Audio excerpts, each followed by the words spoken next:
The numbers say Michigan State won't have much of a shot this weekend, but if you know this rivalry, you know that Michigan State is a lot more than that. You are Locked On Big Ten, your daily podcast on the Big Ten Conference. Part of the Locked On Podcast Network. Your team every day.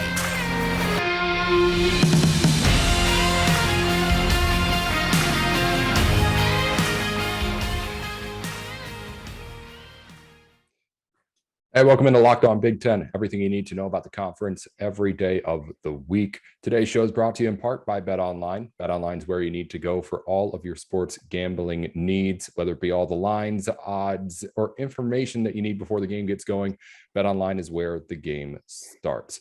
We're going to talk lines with Matt Sheehan here from Locked On Spartans joining us on the program in just a minute. But first, that one game in particular this weekend that you're most focused on, we need to get into, Matt. Spartans and Wolverines. It is a big one.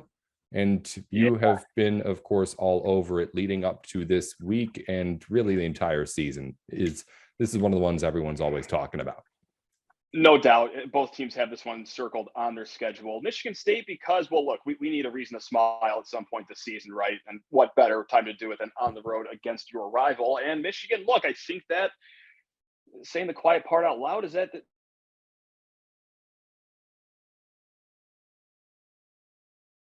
there's a good contingent of fans. That was it 100% enjoyment?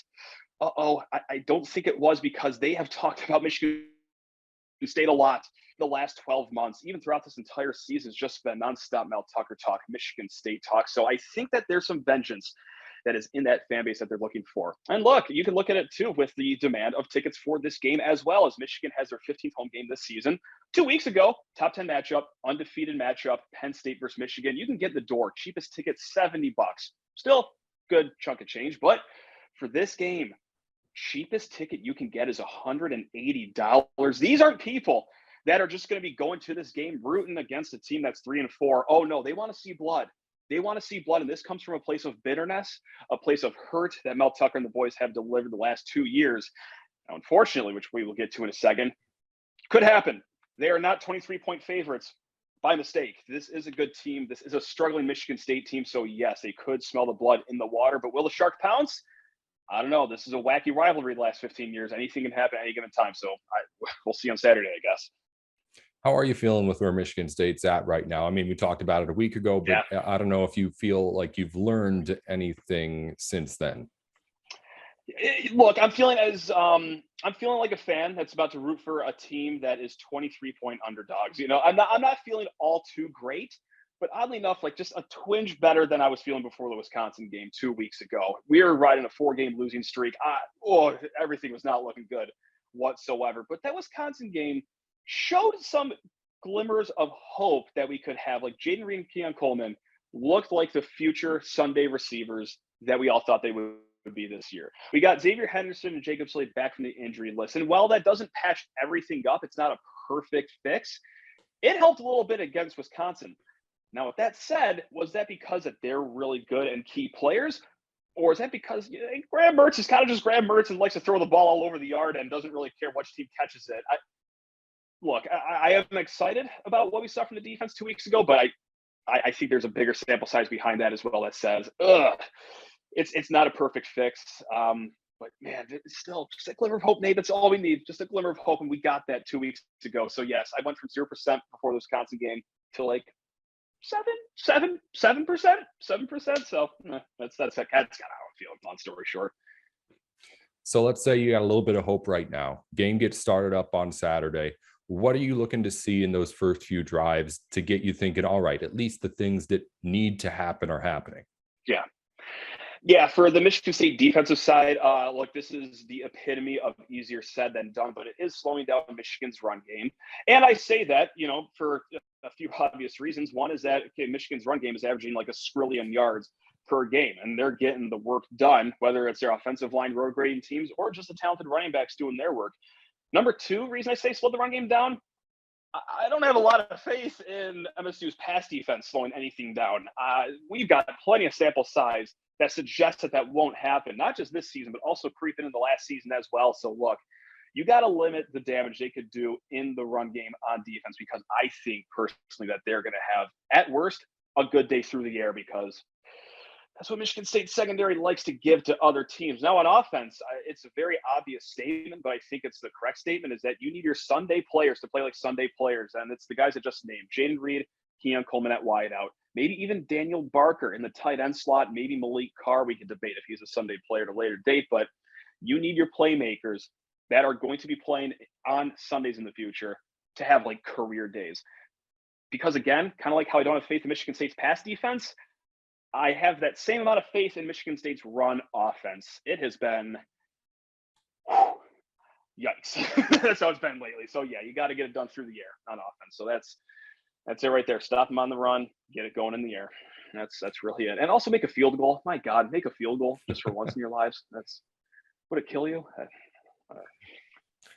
So the Big Tens and all of football, we talk about quarterbacks more than anything.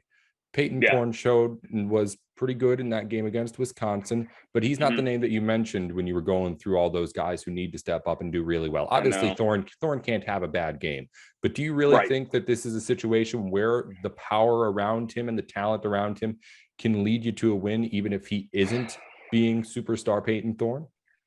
That's a glimmer of hope that we saw 2 weeks ago against Wisconsin, because enough to generate the win, but the first half wasn't really stellar. The second half, it looked pretty good, but also anytime you're running the throw a jump ball to Jaden Reed play, or throw a jump ball to one-on-one coverage with Keon Coleman, like that play's going to work most of the time. So yeah, if you can get those matchups, identify those matchups at the line of scrimmage, kind of like how Peyton Thorne did on the game-winning touchdown against Wisconsin, then awesome, great, fantastic. But yeah, oh man, it's been an interesting season for Peyton Thorne, hasn't it? It's been up and a lot of down, some up, but hey, maybe he's due for a full game of up.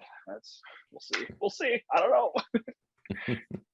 We will see, and it'll be on Saturday. Of course, we'll recap everything that happens over the course of the weekend with that game and every other around the Big Ten here on the show. But first, we got to get into a little bit of a preview here with the money.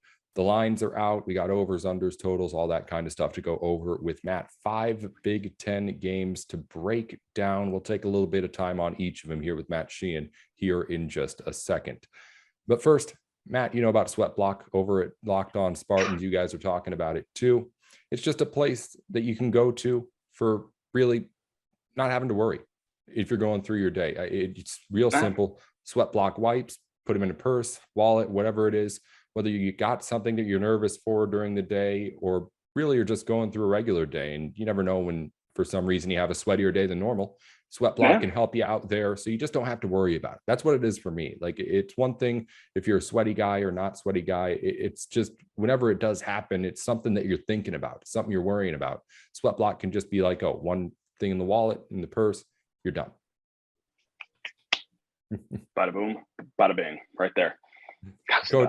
The code is locked on at sweatblock.com. You can get 20% off your order. They're available at Amazon too. All right, Matt, let's get into lines here. They're all on Bet Online, which is also helping us get you the show here today. 5 Big Ten games to go over. Let's start with the big rivalry matchup. Michigan against Michigan State. I don't need to explain how Michigan State has been able to win games lately in this rivalry. That's your job. But the spread, as we mentioned, -23 for Michigan. Or totals at 55. And I got my eye on that total, Nate. I'm going back to my old ways of being Matty totals over here.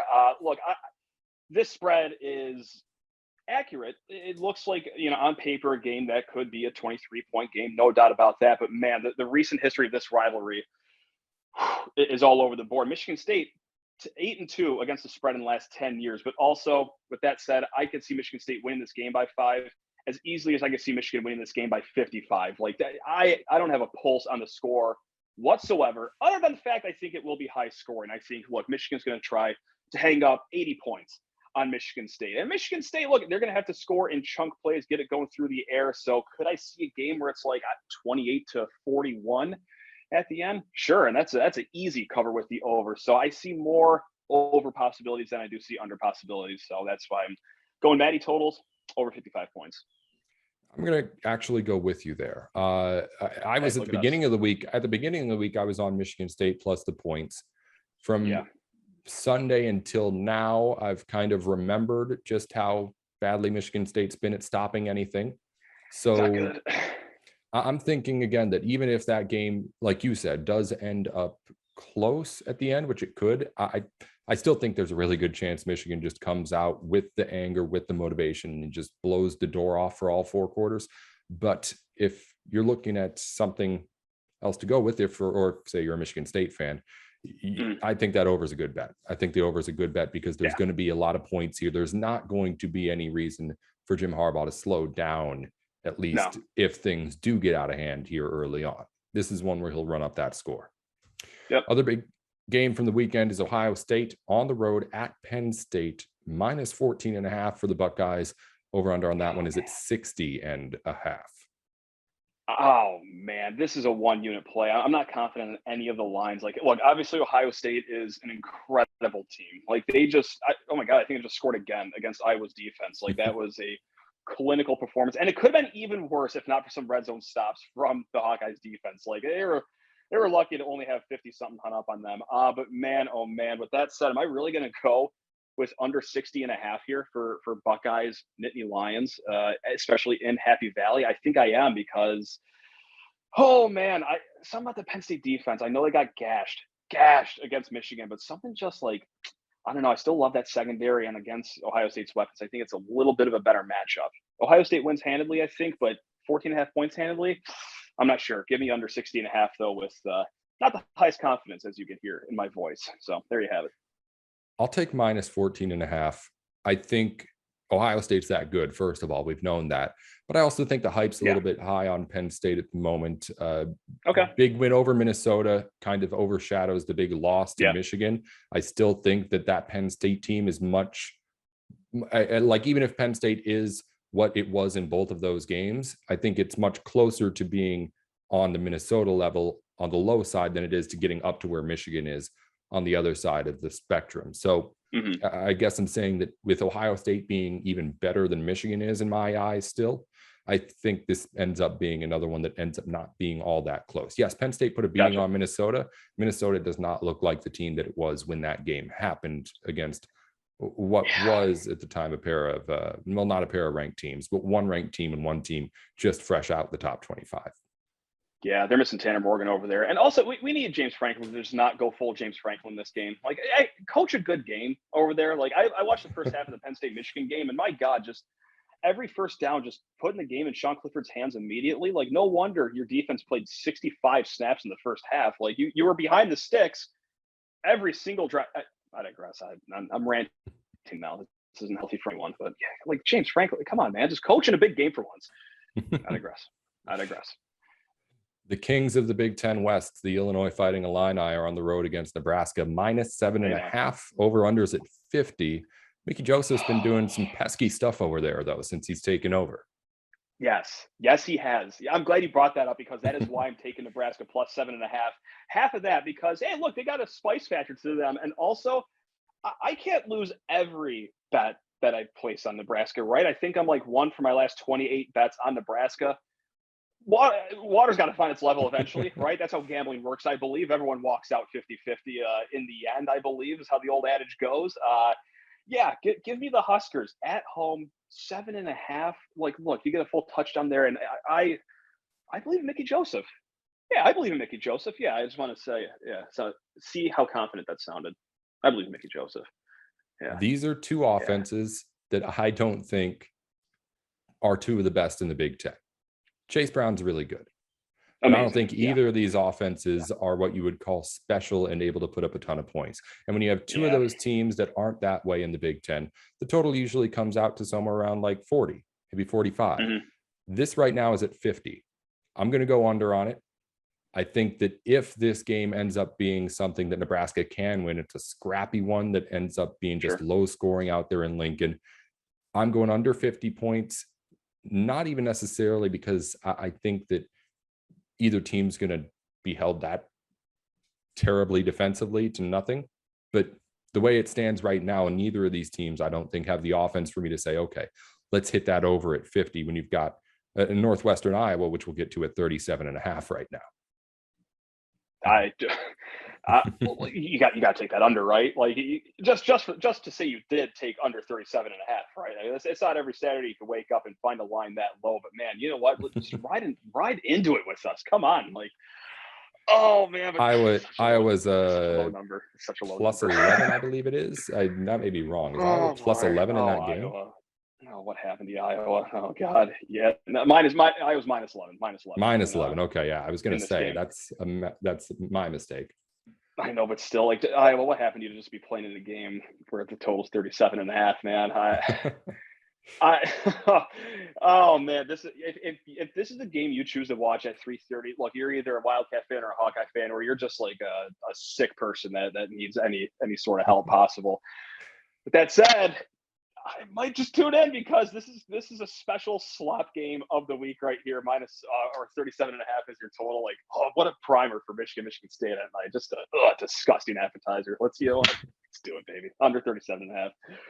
I'm going to take the plus 11, whoever it is that has it right now, just for that reason it's just for that reason that this game is going to be ugly. It's going to be low scoring. And I've just gotten into a habit of taking unders whenever Iowa plays. I think working. That's a financial boon right there. That's the best investment on the stock market right now. Iowa unders. All right. Maybe the ugliest game as far as just the numbers on the spreads and lines goes. Minnesota's minus 14. Over under is 40.5. At home against Rutgers. Look, just what we saw with Minnesota last week against Penn State. I mean, like, I get it. Like, Penn State's defense, pretty good overall, minus that one game against Michigan. I'm not touching so this. Rutgers, this is the game. This is my skip if I get a skip. Yeah, I'm going to poke it. I'm going to poke it. I'm going to poke the under. Like, I can't, tell anyone with good faith in my voice to, take either side of this line. But I would take under 40.5 just because, look, both offenses, yikes. And both defenses, kind of respectable. Rutgers a little more than Minnesota, but you know what I'm saying. You know what? No. Under 40.5, and we are also taking Rutgers plus 14. Why not? Let's get nuts. So if we're going to, eat up this slop, let's just get as grimy as possible. A little parlay for you right there. Yeah, I'll take plus 14 too. Why not? I don't even know what the situation is with Minnesota. I haven't looked to see if Tanner Morgan's back or not or what, but the point is that team has not been able to string together good games, or at least healthy games, over the last month, I should say. Because Gopher fans will tell you, like, Mo Ibrahim was out for one of those games.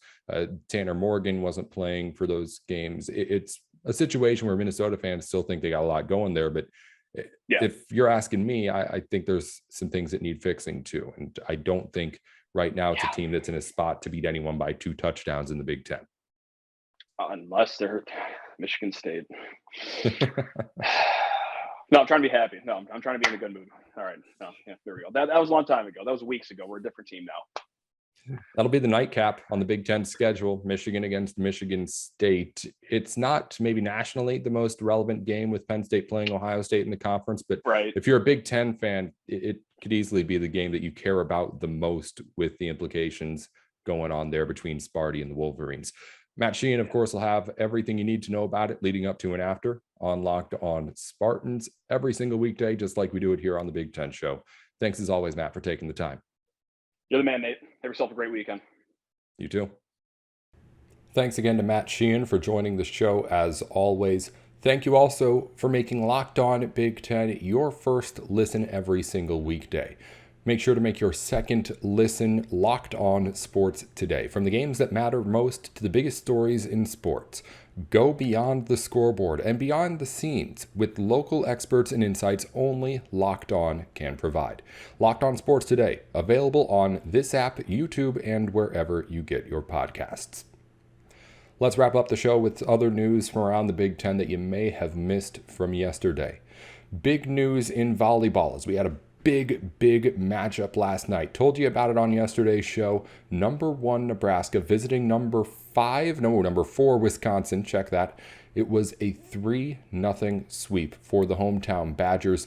They made beating the top team in the country look just about as easy as you can make beating Nebraska look. Final set scores 25-23, 23, and 18.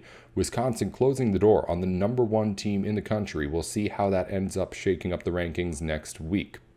There was one other top 10 matchup in Big Ten sports. Number 2, Maryland field hockey hosted number 5, Virginia, a non-conference matchup, and the Terrapins defend home field. Final score 2-0 in that matchup. No recruiting news to tell you about, no commits since, well, yesterday. Some other news from around the Big Ten. Kirk Ferentz has apologized to a reporter who asked him last weekend about Brian Ferentz and the idea that, or just why he still has a job, really, at this point. I don't know. I have to get into the Brian Ferentz situation. Kirk Ferentz called that a point in media availability earlier this week. He said he was being interrogated with those questions.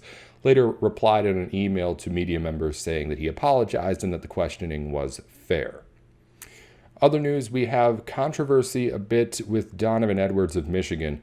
The running back out of the Wolverines retweeted a post earlier this week that had some anti-Semitic language in it. Of course, people were outraged after that happened. He since earlier today came out and said that retweet was, quote, a glitch in another tweet. It was also announced by UM Regent Jordan Acker that he and the whole UM team is going to be visiting the Ziegelman Holocaust Center after the season. Not really, I don't know if I guess I would say in response to this, but as a result of what ended up happening this week. So obviously not sure what actually happened with the retweet itself, but that's the result of it.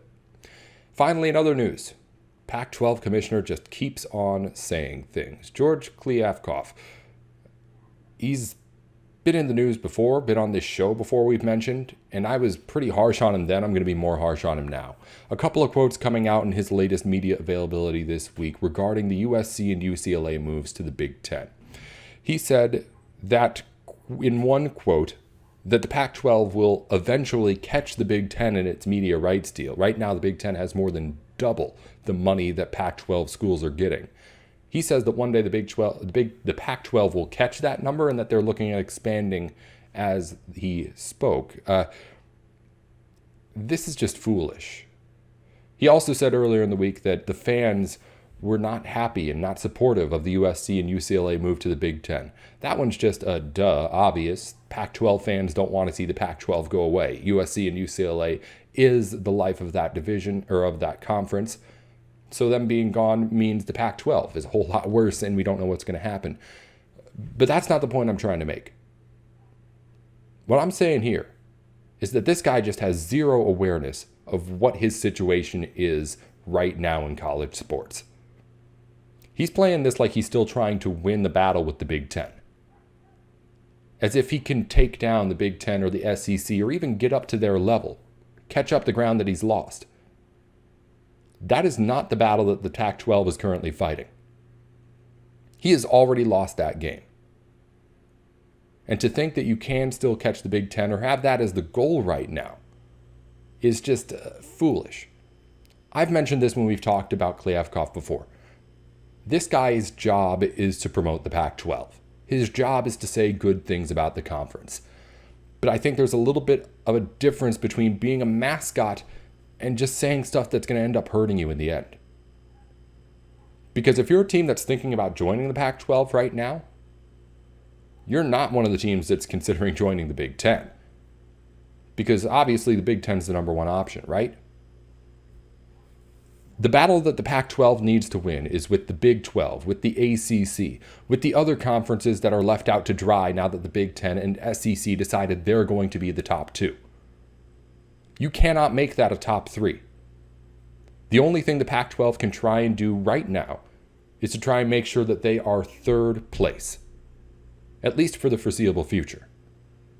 Because maybe someday the Pac-12 does catch up to the Big Ten in media rights and the prestige comes back to where they can get to that point.